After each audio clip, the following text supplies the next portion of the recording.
Welcome back, everybody. Back in the kitchen with Chef Ryan from CHOP. He has a wonderful little quaint restaurant getting rave reviews up in Door County.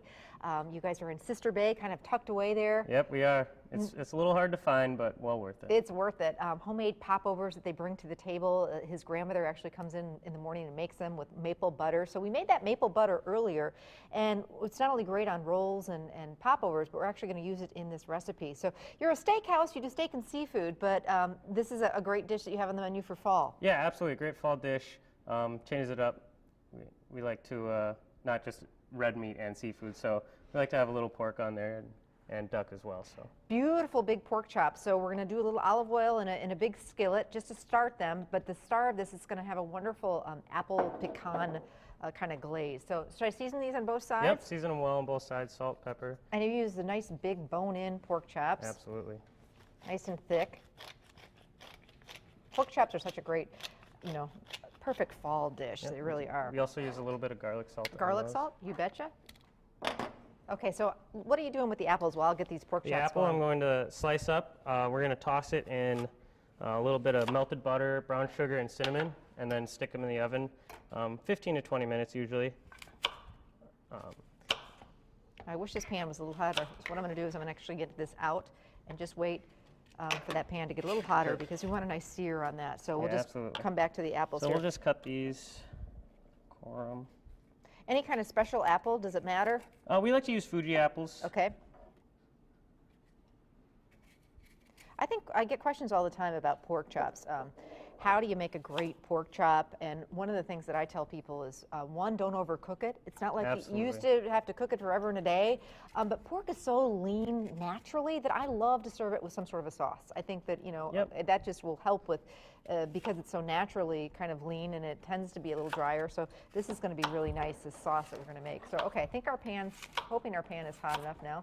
And don't be afraid to do that. If your pan is not hot enough, get it right out of the pan and wait for it to speak to you, I guess. So that's the sound. Yep, you want to that's hear the it noise. singing. Yep. And that's going to create a really nice crust on the outside of this pork chop. So season on both sides, salt and pepper. And Ryan is a man after my own heart. I'm a big fan of garlic salt. Grew up with it, and so it works great. Absolutely, great seasoning. Mm-hmm.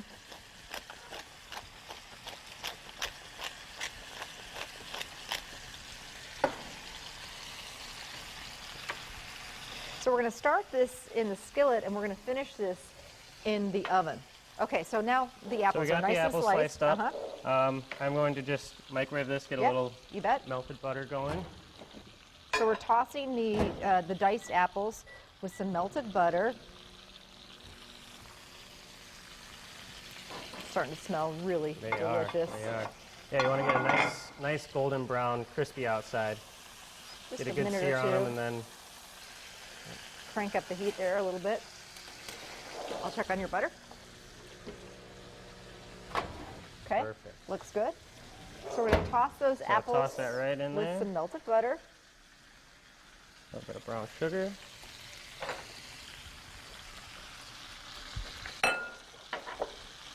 And a little bit of cinnamon. Okay. I like cinnamon a lot. So I do too, especially in the fall. Apples and cinnamon, brown sugar. These mixed up well. Now the interesting thing about this is your house is going to smell killer after you do this because we're actually going to cook those in the oven. We are. We're going to roast them in the oven, 425 degrees, 15-20 minutes. 15-20 minutes. Yep. So it's like, that whole apple pie smell. They say, if you want to sell your house, bake an apple pie, you're going to get that same wonderful fall smell. So then we'll just spray your big don't want pan. anything sticking.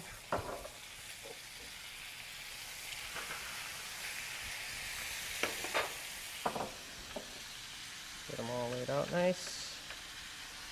And then into the oven they go for... And then just pop them in the oven. Pop them in the oven. Okay, so we've got our popovers in here too.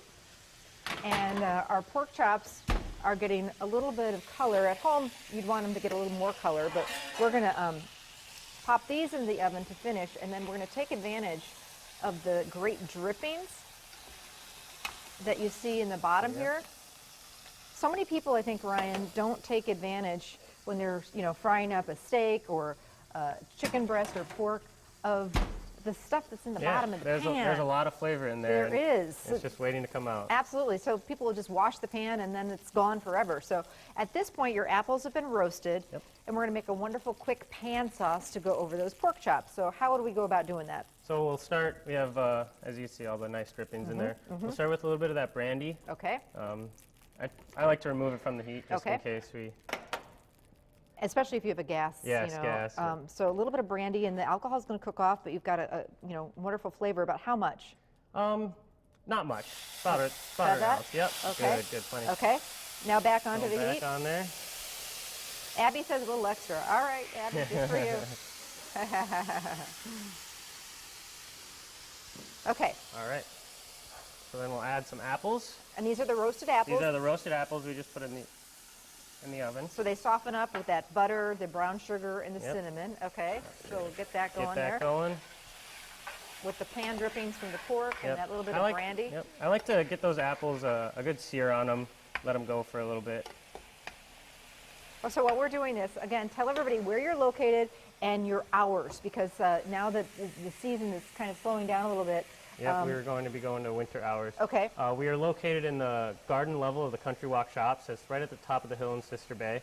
A little tucked away. We are a little hard to find. Like I said, well worth it. We will be open Thursday through Sunday, starting at 5 p.m. And dinner only? Dinner only, yes. Okay. Good idea to, if you're going up to Door County, taking a nice drive, to call ahead, make reservations. It's a tiny place. We always recommend reservations. It's the safe way to go there.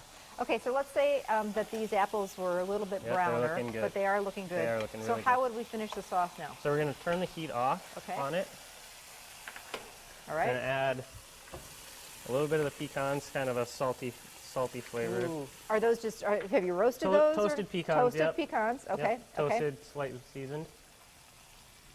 And then to finish it, the maple butter that we made earlier. Oh, just a little dab of that. Yeah. Oh my goodness Always like gracious. a little extra. And then we'll just keep this moving. We'll kind of whisk it in there. Okay, I've got a whisk for you right here.